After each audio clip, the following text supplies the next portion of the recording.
বদ্রীনাথের সর্দি হলো কলকাতাতে এসে, বেচারা গ্রামে থাকে, কলকাতায় এসে কোত্থেকে ঠান্ডা লেগে গেছে, ঠান্ডা লেগে সর্দি হয়েছে, নাক টানছে, এ হচ্ছে সে হচ্ছে।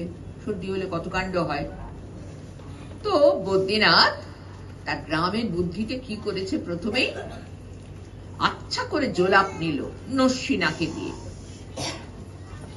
জোলাপ মানে কি বলতো, যাতে, হ্যাঁ, জোলাপ মানে কি, না রুমাল নয়, জোলাপ হচ্ছে একটা ওষুধ যাতে পেট পরিষ্কার হয়। আর নস্যি নাকে দিলে কি হয় বলতো, ভীষণ হাঁচি হয়। বুদ্ধিটা কিন্তু বদ্রীনাথ ভালো করেছিল, যে ওই যে বারবার হাঁচি হতে থাকবে নস্যি নিয়ে, তাতে সর্দিটা বেরিয়ে যাবে, আর যদি পেটের অসুখ হয় তাহলেও যা কিছু আছে শরীরের মধ্যে বেরিয়ে যাবে, ও ফ্রি হয়ে যাবে। কিন্তু কলকাতার লোক তো, তারা তো ওইতে মানেনি, তারা তো ডাক্তার ডেকে এনেছে।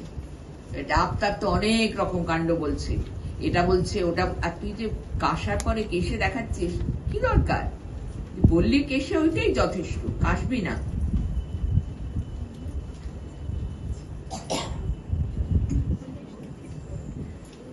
ডাক্তার এসে বলল কেশে, বড়ই কঠিন ব্যামো, সে সর্দিকেও কঠিন বলছে, বড়ই কঠিন ব্যামো, এসব কি সুচিকিৎসা, মানে ওই যে জোলাপ নিয়েছে আর নস্যি নিয়েছে, এসব কি সুচিকিৎসা।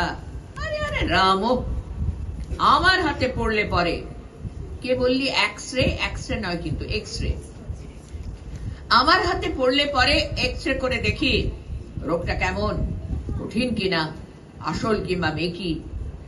থার্মোমিটার মুখে রেখে সাবধানেতে থাকুক, আইস ব্যাগটা মাথায় দিয়ে একটা দিন তো রাখুক। আইস ব্যাগ জানিস তোরা, ওই যে মাথায় একটা বরফের এ চাপায়, হ্যাঁ, আইস ব্যাগটা মাথায় দিয়ে একটা দিন তো রাখুক।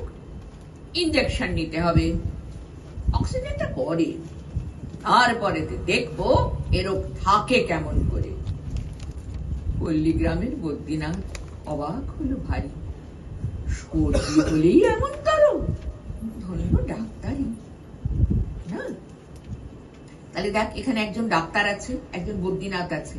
এই বদ্রীনাথকে যে গ্রাম থেকে এসেছে, বেচারি ওর গ্রামের বুদ্ধিতে যা করেছে করেছে, ভালোই করেছে, সেটাই ঠিক বুদ্ধি।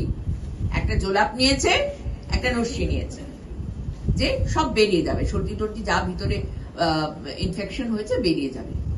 ডাক্তার তো ওইটুকুতে ছাড়বে না, সেটা এত বড় বড় ফর্দ করবে। সেই জন্য প্রথমে বলেছে যে না না, এগুলো কোনো